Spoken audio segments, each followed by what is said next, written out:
السلام علیکم ورحمۃ اللہ وبرکاتہ۔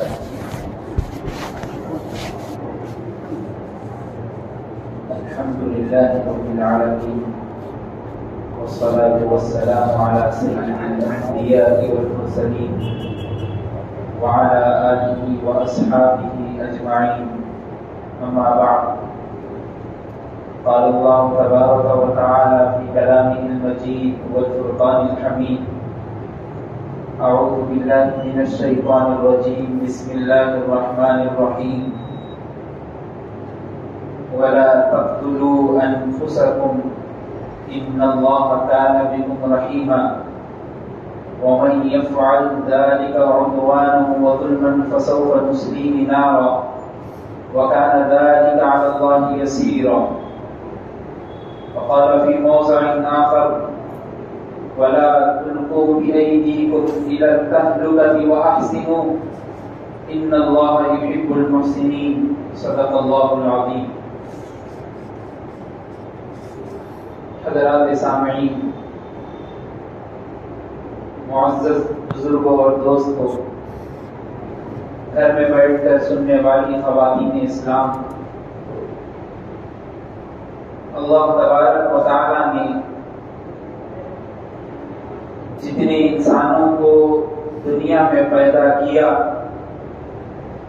سب کے مقدر کو، سب کی تقدیر کو لکھا، ان کے زندہ رہنے کے ایام کو، ان کے دکھ کے ایام کو، ان کے پریشانی کے ایام کو، ان کے خوشی کے دنوں کو، رہنے سہنے کے طریقے کو، یہاں تک کہ ایک بچہ ماں کی پیٹ میں رہنے سے لے کر قبر کی گود تک جانے تک کا وعدہ اور اس کی تقدیر اللہ نے لکھ دی۔ سب سے پہلے یہ ہمارا ایمان اور یقین ہونا چاہیے کہ اللہ ہمارے لیے کافی ہے۔ اگر اللہ ہمارے لیے کافی ہے تو دنیا کی کوئی بھی مصیبت، کوئی بھی پریشانی، کوئی بھی غم، کوئی بھی دکھ ہمارا کچھ بگاڑ نہیں سکتا۔ اگر اللہ ہمارے ساتھ ہونے کا ہمارا دعویٰ کمزور پڑ گیا تو یاد رکھو، دنیا کے ڈپریشنز میں، دنیا کے حوالے اور دنیا کے انزائٹی میں ہم رہ کر زندگی گزارنے والے ہو جائیں گے، اور تقریباً ماحول ایسا ہی ہو گیا۔ اللہ تبارک و تعالیٰ نے قرآن مجید میں جس آیت کو سنا کر لوگوں کو تلقین کی، لوگ اس کی طرف گرتے جا رہے ہیں، جس کو میں اشارہ کرنا چاہتا ہوں خودکشی سے، سوسائڈ۔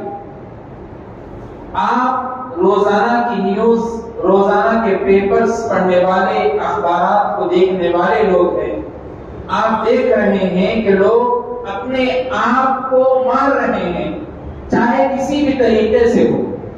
خودکشی کہتے ہیں اللہ کی قدرت پہ ہاتھ ڈالنا، اللہ کی لکھی ہوئی تقدیر کو اپنی طرف سے کچھ کرنے جانا۔ اللہ نے لکھ دی ہے کہ موت کب آنی ہے، بندہ اپنے گلے میں پھندا ڈال کر، پھانسی ڈال کر اللہ کی قدرت کا انکار کر رہا ہے۔ اور حالانکہ اللہ تبارک و تعالیٰ نے قرآن مجید میں کہا: وَلَا تُلْقُوا بِأَيْدِيكُمْ إِلَى التَّهْلُكَةِ، کہ لوگوں اپنے ہاتھوں سے اپنے آپ کو ہلاک مت کرو۔ وَأَحْسِنُوا، اللہ کے فرمانبردار بن کے رہو، اس کا احسان مانو۔ إِنَّ اللَّهَ يُحِبُّ الْمُحْسِنِينَ، اللہ احسان ماننے والوں کو پسند کرتا ہے۔ یہ اللہ کا فرمان ہے،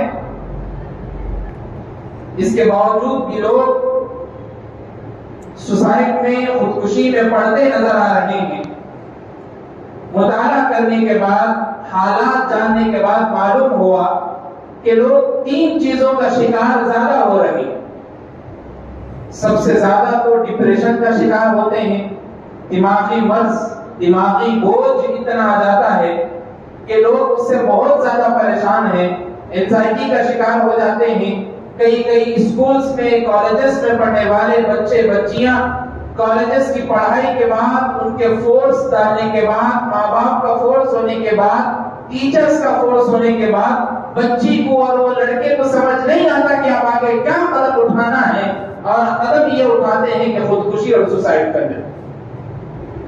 اور دوسری وجہ یہ معلوم ہوئی سماجی مسائل۔ سماجی مسائل مطلب خاندانوں میں، رشتہ داروں میں جھگڑے، بھائی بہن کے جھگڑے، بھائیوں کے پراپرٹی کو لے کے جھگڑے، ماں باپ کے جھگڑے، باپ کا بیٹے سے جھگڑا، پریشان ہو جاتے ہیں لوگ، جھگڑوں میں ملوث ہیں اور آخر کار شکار ہو جاتے ہیں سوسائڈ کا۔ اور تیسری چیز جو سمجھ آئی وہ اقتصادی مسائل تھے۔ اقتصادی کہتے ہیں غربت کو، غریبی کی وجہ سے، غریبی زیادہ ہونے کی وجہ سے کسی بچے کی فیس پے نہیں کر سک رہے، باپ پریشان ہے، فائنانس سے ایک پریشانی ہے، ادھر سے ایک پریشانی ہے، گھر کے کرائے کی پریشانی ہے، راشن لانے کی پریشانی ہے، باپ سمجھتا ہے کہ اب زندگی نہیں گزرے گی، اب کرنا تو کیا کرنا ہے، پھانسی ڈال لینا ہے اور خودکشی کرنا۔ حالانکہ اللہ تبارک و تعالیٰ نے قرآن مجید میں بیان کیا وَلَنَبْلُوَنَّكُمْ بِشَيْءٍ مِّنَ الْخَوْفِ وَالْجُوعِ وَنَقْصٍ مِّنَ الْأَمْوَالِ وَالْأَنفُسِ وَالثَّمَرَاتِ، کہ اللہ تم کو آزمائے گا خوف سے، ڈر سے، خوف من الجوع بھوک سے، وَنَقْصٍ مِّنَ الْأَمْوَالِ مالوں کے تباہ ہونے سے اللہ ضرور آزمائے گا۔ پھر کرنا کیا ہے ان چیزوں پر؟ اللہ فرماتے وَبَشِّرِ الصَّابِرِينَ، صبر کرنے والوں کو میں خوشخبری دیتا ہوں۔ اور اللہ آگے فرماتے ہیں الَّذِينَ إِذَا أَصَابَتْهُمْ مُصِیبَةٌ، کوئی مصیبت اللہ کے حکم کے بغیر نہیں پہنچتی، اگر پہنچی تو بندہ کہتا ہے قَالُوا إِنَّا لِلَّهِ، بندے کہتے ہیں اللہ کی طرف سے آئی ہوئی پریشانی ہے، اس پر صبر کرنا ہے، وہ اللہ ہی پریشانی دینے والا ہے، وَإِنَّا إِلَيْهِ رَاجِعُونَ، اور میں کو اس کی طرف لوٹ کے جانا ہے۔ یہ ہمارا ایمان اور یقین بن گیا تو سمجھ لو صبر کا دامن ہم نے تھام لیا اور پکڑ لیا۔ کیا ہم نے کبھی سوچا کہ یہ اسلام ہمارے تک پہنچا ہے تو اس کے پیچھے صحابہ اور رسول کریم صلی اللہ علیہ وسلم کا صبر بھی ہے؟ جنگ بدر ہوئی تو مسلمانوں کو فتح ملی، جب جنگ احد ہوئی تو 70 صحابہ کرام شہید ہوئے۔ اسی وقت صحابہ کے غمزدہ حالات کو دیکھ کر اللہ نے کہا یا ایھا الذین آمنوا اصبروا وصابروا ورابطوا، اے ایمان والو صبر کرو، مصابرت کرو، صبر کرنے والوں کے ساتھ رہو، واتقوا اللہ، اللہ سے ڈرو، لعلکم تفلحون، تاکہ تم کامیاب ہو جاؤ۔ کیا صحابہ نے جنگ بدر میں فتح ہونے کے بعد جنگ احد میں پھر 70 صحابہ شہید ہوئے، کیا اس کے بعد اسلام کے خاطر جنگیں نہیں لڑی؟ لڑی ہے، بتانے کے لیے کہ صبر کرنا ایک مومن بندے کی علامت ہے، اور اس پر اپنا تھامنا اور دامن کو پکڑنا ایمان والے کی علامت ہے۔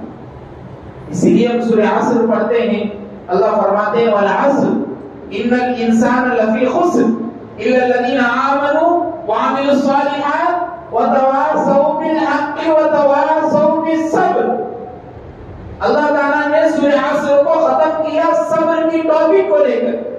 فرمانا چاہتے مفسرین کرام فرماتے ہیں کہ صبر کی ٹاپک کو لے کر اس لیے ختم کیا کہ ایمان والے کی سب سے لاسٹ اسٹیج جو ہوتا ہے وہ صبر ہوتا ہے۔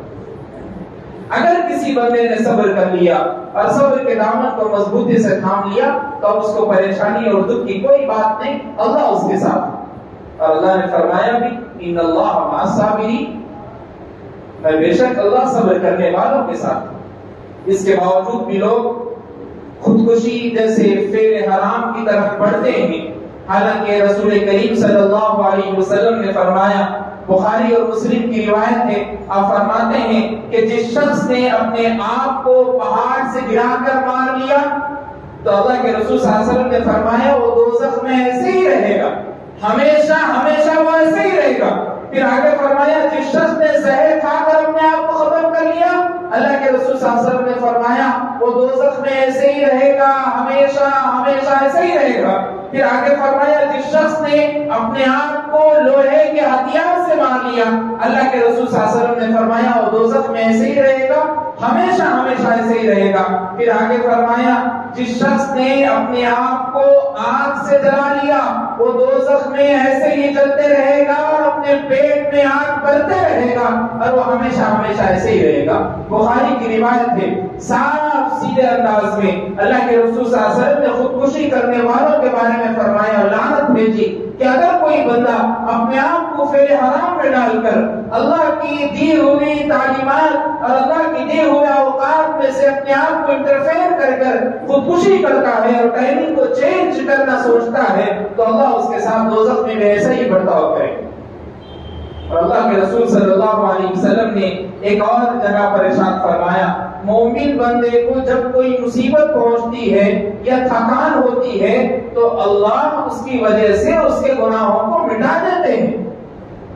اللہ اکبر۔ معلوم ہونا چاہیے کہ جو ہمارے تک مصیبتیں آتی ہے، جو ہمارے تک پریشانی آتی ہے، اس کی سب سے بڑی اہم وجہ یہ ہے کہ اللہ تعالیٰ اس مصیبت کی وجہ سے، اس تھکان کی وجہ سے، اس پریشانی کی وجہ سے، اس غم کی وجہ سے اللہ ہمارے گناہوں کو مٹانا چاہ رہے ہیں اور مٹا رہے ہیں، یہ ہمارے یقین ہونا چاہیے۔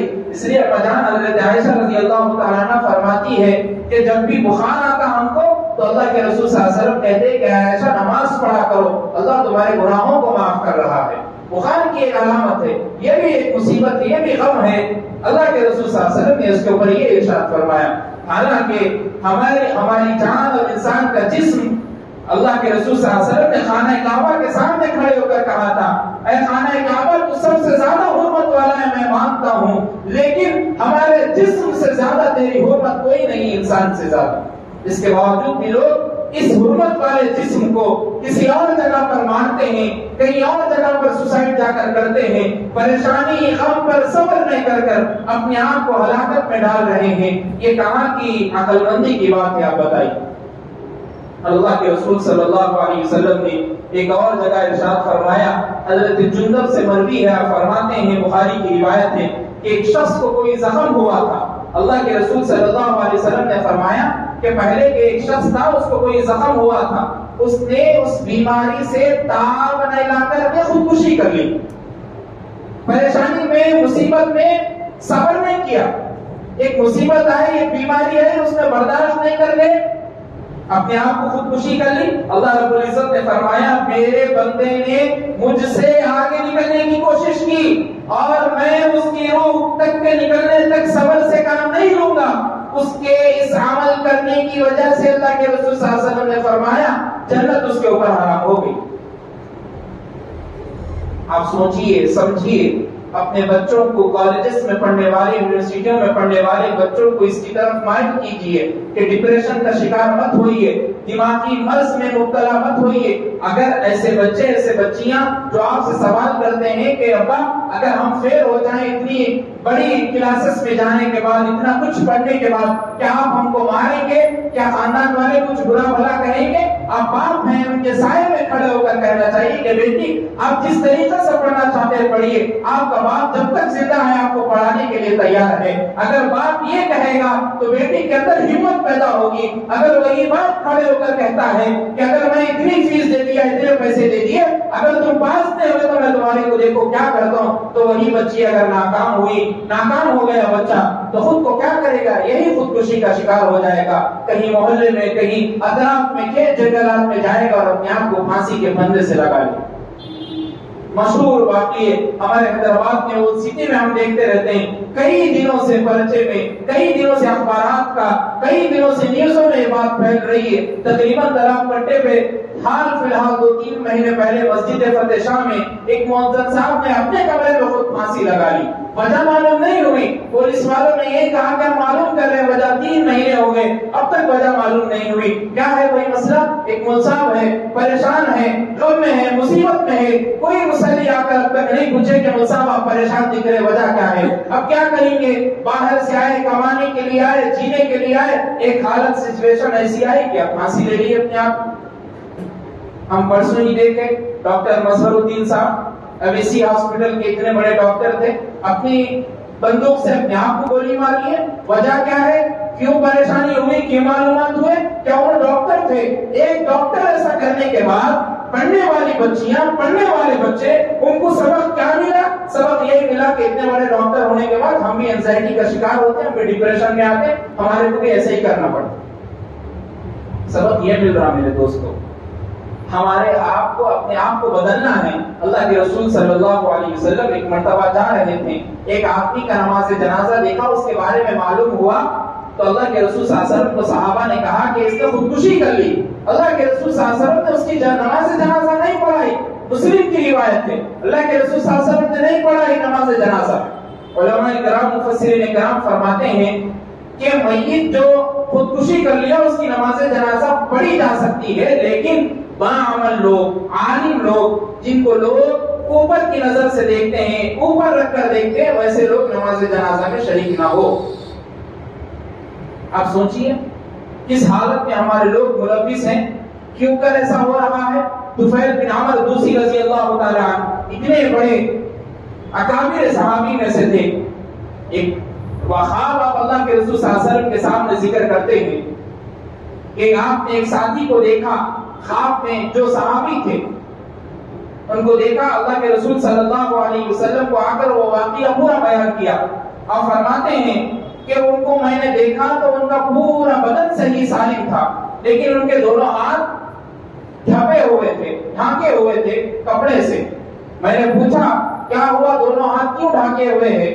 تو انہوں نے کہا کہ میں نے اللہ کی قدرت کا انکار کرتے ہوئے خودکشی کرنے کی کوشش کی تھی اور اپنے دونوں ہاتھوں کی انگلیوں کو کاٹ لیا، اللہ نے اس کو ویسے ہی برقرار رکھا ہے۔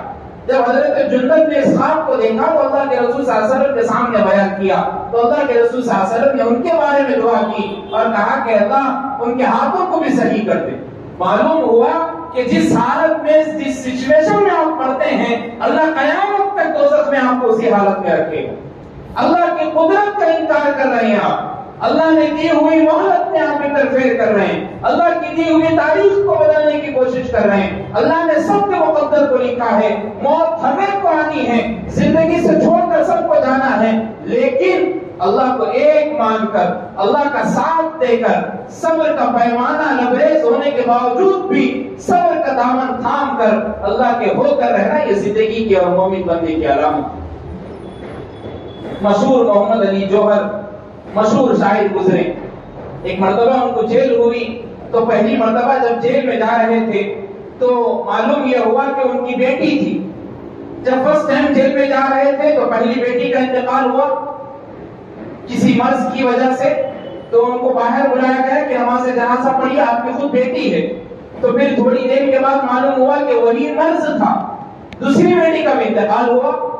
محمد علی جوہر رحمۃ اللہ علیہ نے اس وقت کہا تھا کہ اگر میں چاہتا ہوں کہ میری بیٹی کو صحت ہو لیکن اللہ اس صحت سے راضی نہیں ہے تو محمد علی جوہر بھی راضی نہیں ہے۔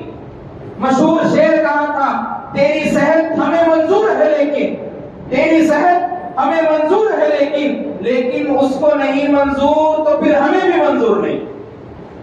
اللہ کا قانون ہے، اللہ جس کو جب لینا چاہتے ہیں اللہ بلاتے ہیں، چاہے کسی بھی بیماری میں ہو، چاہے کسی بھی حالات میں ہو۔ ہم بولتے ہیں کہ بھائی صبح میں کی بات ہوئی تھی لیکن شام میں جا کر دیکھے تو انتقال ہو گیا، ہوتا ہے۔ اللہ بلانے والی ذات ہے، کل نفس ذائقۃ الموت۔ جب اللہ پیدا کرنے والے ہیں تو اللہ اپنے آپ کو اپنے پاس بلا بھی لیں گے، اللہ کا دیا ہوا ہے۔ اور ایک حدیث میں آتا ہے کہ اللہ کے رسول صلی اللہ علیہ وسلم نے فرمایا، قیامت کے دن میدان محشر میں جب بندے کو اٹھایا جائے گا تو اگر پھانسی لیا ہوا بندہ ہے یا زہر پیا ہوا خودکشی کرنے والا، سوسائڈ کرنے والا بندہ ہے تو اس سے پوچھا جائے گا تم نے اللہ کی قدرت کا انکار کیا ہے، بتاؤ اس کا جواب کیا ہے؟ ہم کیا جواب دیں گے؟ ہمارے پاس کیا جواب ہوگا؟ بولنے کے لیے ہمارے پاس سلیقہ نہیں، بات کرنے کے لیے ہمارے پاس تہذیب نہیں۔ ایک ہم بڑے ڈائریکٹر سے بات کرنے کا سلیقہ نہیں رکھتے تو بنانے والے کائنات کے مالک سے ہم کیا بات کر سکتے ہیں؟ ایک ذرے کے مالک سے ہم کیا بات کر سکتے ہیں؟ آپ بتائیے، سوچیے، آپ سمجھیے۔ اللہ خالق کل شیء وهو على كل شيء وکیل۔ اللہ ہر چیز کو پیدا کرنے والے ہیں، ہر چیز پر قادر ہے، اس کے علاوہ کوئی اور ذات ہو نہیں سکتی۔ اسی اللہ کی قدرت کا ہم انکار کر رہے ہیں۔ میں نے تقریباً 2 دن سے ایک نیوز پڑھ رہا تھا معلوم ہوا عالمی ادارے صحت کے مطابق، پوری دنیا کے صحت کے مطابق دنیا میں تقریباً 30 کروڑ سے زائد افراد ڈپریشن کا شکار ہیں۔ 30 کروڑ سے زائد لوگ دماغی مرض میں مبتلا ہیں، یا تو خاندانی جھگڑے ہیں، یا تو ڈپریشن پڑھائی کی وجہ سے ہے، یا غربت کی وجہ سے ڈپریشن ہے، کسی نہ کسی چیز میں ملوث ہیں، کسی نہ کسی چیز میں لگے ہوئے ہیں۔ پرسوں ہی ایک گول سٹی کا واقعہ، مسلمان نامی شخص، 30 سالہ مسلمان نامی شخص ایک ویڈیو بنا کر اپنے ماں کو، اپنی بیوی کو ایک ویڈیو بنا کر سینڈ کر کے خودکشی کر لی، پھانسی لگائی۔ ویڈیو میں کہہ رہا ہے کہ فائنانس لیا تھا، EMI بھرنا ہے، لیکن وہ EMI بھی نہیں بھر سک رہا ہوں، بچوں کی فیس بھی نہیں دے سک رہا ہوں، تو اب کیا کر سکتا ہوں؟ آخری قدم میں معافی چاہتا ہوں اور پولیس والوں سے کہتا ہوں میرے اس غلطی کو کوئی بھی نہیں ہے مجرم، میں خود مجرم ہوں، میں خود پھانسی دوں۔ کیوں ہو رہا ہے بھائی؟ جب آپ کی چادر اتنی ہے کہ آپ کے پیر اس میں سے چادر میں سے نکل رہے ہیں، تو یا تو پیروں کو موڑ لو یا چادر چینج کرو، یا تو چادر چینج کرو بڑی لو، یا پیروں کو موڑ کے سو جاؤ۔ ہمارے لوگ کیسے چادر چھوٹی رکھیں گے لیکن چادر کو 2 انگلیوں سے کھینچنے کی کوشش کریں گے، پھٹی تو بیچ میں سے پھٹتی ہوگی لیکن یہی چادر میں میرے کو رہنا ہے۔ زندگی ہے 10,000 کمانے کی مہینے کی، لیکن EMI لے رہے 25-25 ہزار کی کار لے کے، کہاں سے پے کر سکتے، کہاں سے دے سکتے؟ حالانکہ EMI ہے سود، پھر سود میں مبتلا ہو گئے تو اللہ کے رسول صلی اللہ علیہ وسلم نے کہا کہ اس کی سب سے نچلا عذاب یہ ہے کہ اس نے اپنی ماں سے زنا کیا، سب سے نچلا عذاب، سب سے نچلا گناہ۔ یہ تو ایک کام کر رہے، پھر اوپر سے اللہ تعالیٰ سے جنگ کر رہے سود لے کے۔ اللہ فرماتے ہیں فَأَصَلُوا بِحَرْبٍ مِّنَ اللَّهِ وَرَسُولِهِ، اللہ اور اس کے رسول سے جنگ کرنے والا ہے جس نے سود کا کام کیا۔ یہاں تک محدثین کرام فرماتے ہیں سود لینے والے کے گھر کے سائے میں بھی نہیں کھڑا ہونا چاہیے، اتنا گنہگار شخص، پھر اوپر سے کہہ رہا ہے کہ اب ڈپریشن کا شکار نہیں ہوں گا تو کیا ہوگا، خودکشی نہیں کریں گا تو پھر کیا کریں گا ویسا آدمی۔ 10,000 آپ کما رہے ہیں تو 10,000 میں کیسی زندگی گزار سکتے ہیں آپ، ایسا گزاری۔ اور ہم اتنے بڑے بزنس مین ہیں، اتنے بڑے پراپرٹی کا مالک ہیں، ہمارے پاس پریشانیاں ہیں، غم ہے، مصیبت ہے، وہی مصعب کو دیکھو آپ، وہی مصعب 15,000 12,000 10,000 20,000 میں اپنی زندگی گزارے، کبھی آ کے نہیں پوچھے کوئی بھی ان سے مصعب 15,000 میں کیسا کر لے رہے آپ، گھر کا کرایہ 4,000 ہے نا، کیسا لے لے؟ اللہ ساتھ دے رہا ان کا، اللہ مدد کر رہے ان کی، اللہ کے قرآن کو پڑھنے والے، اللہ کی قرآن کو سمجھانے والے کی اللہ خود مدد کریں گے اور اللہ ساتھ دیں گے۔ اور آپ بڑے بڑے پراپرٹی کے مالک ہیں لیکن 5 وقت کی نماز صحیح نہیں ہو رہی، آپ بڑے بڑے ڈیلیاں کر رہے لیکن کسی کو زکات نہیں دے سک رہے، بڑے بڑے آپ کے پاس خرچے موجود ہیں لیکن سود میں مبتلا ہے، مٹی میں مبتلا ہے، EMI میں مبتلا ہے، فلاں طریقے سے چٹیوں میں مبتلا ہے جو غیر اسلامی طریقے سے چل رہی، تو پھر مسلمانوں کے حالات کیا ہوں گے؟ یہی ہوں گے، یا تو زلزلے آئیں گے اللہ کی طرف سے یا پوری قوم ہلاک ہو جائے گی ایک دم۔ اس لیے اپنے آپ کو بدلیے، اللہ کی طرف آئیے۔ ایک اور رپورٹ کے مطابق معلوم ہوا کہ سالانہ 1,35,000 افراد خودکشی کرتے ہیں اور نوجوان خودکشی کے معاملات میں سب سے آگے ہے۔ حالانکہ اللہ کے رسول صلی اللہ علیہ وسلم نے فرمایا بوڑھے آدمی کے 1,000 سجدے سے بہتر نوجوان کا 1 سجدہ بہتر ہے، اور وہی نوجوان خودکشی کے معاملات میں سب سے آگے ہے۔ کہاں کا قانون ہے؟ کیا کر رہے ہیں ہم؟ نوجوان ہیں، اسلام کا پرچم ہمارے ہاتھ میں ہے، اسلام کو لے جانے والے لوگ ہم ہیں۔ اللہ کے رسول صلی اللہ علیہ وسلم جب اسلام کے پرچم کو، توحید کو لوگوں کے سامنے سمجھانا شروع کیے تو آپ کو ستانے والے لوگ بھی آئے، انہو لشاعر مجنون بھی کہنے والے آئے، آپ کی استہزاء کرنے والے بھی آئے۔ ابو جہل اتنا بڑا دشمن تھا، جب اس کا قتل کیا جا رہا تھا، جب اس کو مارا جا رہا تھا تو ابو جہل نے کہا تھا کہ فلاں نیچے رگ سے کاٹنا تاکہ جب میرے سر کو تم نیزے پہ اوپر کرو تو لوگوں کو معلوم ہو کہ ہمارا حاکم مرنے کے بعد بھی پورے سر کے ساتھ کھڑا ہوا ہے۔ اللہ وہی فرمائے، ایک کافر آدمی ہے ابو جہل، اس نے اسلام کے خلاف ہو کر ایسی بردستہ کام کیا، تم اسلام والے نوجوان ہو، اس کے باوجود خودکشی میں ملوث ہو۔ کہاں کا یہ انصاف ہوا؟ اللہ کی سبب بتائیے، کہاں کا انصاف ہوا؟ ہم کیسے کیسے کاموں میں ملوث ہے۔ اس لیے میں چاہتا ہوں کہ آپ اگر آپ ڈپریشن میں ہیں، اگر آپ معاملات آپ کے صحیح نہیں ہیں، تو آپ بظاہر ایک مفتی صاحب سے جا کر پوچھیے، کسی عامل کے پاس جانے کی ضرورت نہیں ہے، کسی اور پڑھے لکھے ملا کے پاس جانے کی ضرورت نہیں ہے، تعویذ والوں کے پاس جانے کی ضرورت نہیں ہے۔ یہ تعویذوں کا لوگ کچھ تھوڑا ہی گرمی ہو گئی، ہبلاہٹ ہو گئے یا کچھ ہو گیا تو سیدھا عامل صاحب کے پاس جاتے اور عامل صاحب 2 لیمو پھیر کے چھوڑ دیتے، اور ہمارے لوگ سمجھتے کہ پورا مسئلہ حل ہو گیا۔ کیا مسئلہ حل ہوا؟ ابھی آپ ملوث ہو گئے اس میں، ابھی آپ ذہنی طریقے سے ابھی آپ دباؤ میں آ گئے، یہ نہیں ہوا تو یہ ہوتا، شاید ایسا مسئلہ ہو گیا۔ اب صحیح عالم سے پوچھئے، صحیح عالم سے ربط پیدا کریے۔ اس لیے مولانا عاقل اسامی صاحب رحمۃ اللہ علیہ نے ایک بیان میں کہا تھا، ایک لطیفے سے انہوں نے مسلمانوں کو سمجھایا تھا دارالشفا میں۔ انہوں نے کہا تھا کہ ایک مرتبہ ایک حکیم صاحب کو کبھی بھی قبرستان میں جاتے ہوئے دیکھتے، ایک فقیر بیٹھا ہوا تھا قبرستان کے سامنے، وہ فقیر کبھی بھی حکیم صاحب کو دیکھتا تو حکیم صاحب قبرستان میں جانے سے پہلے نوز پیس لگا لیتے تھے، برقعے کی جو نوز پیس آتی ہے وہ نوز پیس لگا لے قبرستان میں جاتے تھے۔ وہ فقیر کیا کرا، 1 مرتبہ دیکھا، 2 مرتبہ دیکھا، 3 مرتبہ دیکھا، پھر جا کے پوچھا وہ فقیر آخر وجہ کیا ہے بھائی، تم باہر سے نوز پیس لگانے کے اندر جاتے، پھر باہر آنے کے بعد دیکھو نوز پیس نکال لیتے۔ حکیم صاحب بولے کہ جتنے قبرستان میں مردے ہیں ان لوگوں میری دوا کھا کے مرے، اگر پہچان لیے تو کیا کروں میں، اس لیے نوز پیس لگا لے کے جاتا ہوں۔ اس لیے مشہور ہم پڑھے ہوں گے فارسی میں، نیم حکیم خطرے جان، آدھا حکیم جان لیوا ہوتا، ویسی نیم عالم خطرے جان، آدھا عالم جان لے کے چھوڑتا۔ اس لیے پورے عالم سے مسئلہ معلوم کرو، پورے مفتی صاحب جو ہے ان سے جا کے پوچھو کہ مفتی صاحب ایسا مسئلہ ہے تو کیا کرنا ہے، ایسا ایسا میں دماغ سے سوچ لوں کیا صحیح ہے، کیا اسلامی طریقے سے یہ صحیح ہے، ایسی چیزیں آپ معلومات کریے۔ اللہ تعالیٰ سے دعا کیجیے کہ اللہ ہم سب کو کہنے سننے سے زیادہ عمل کی توفیق عطا فرمائے، جو حضرات سنت نہ پڑھے ہوں سنت ادا کریں۔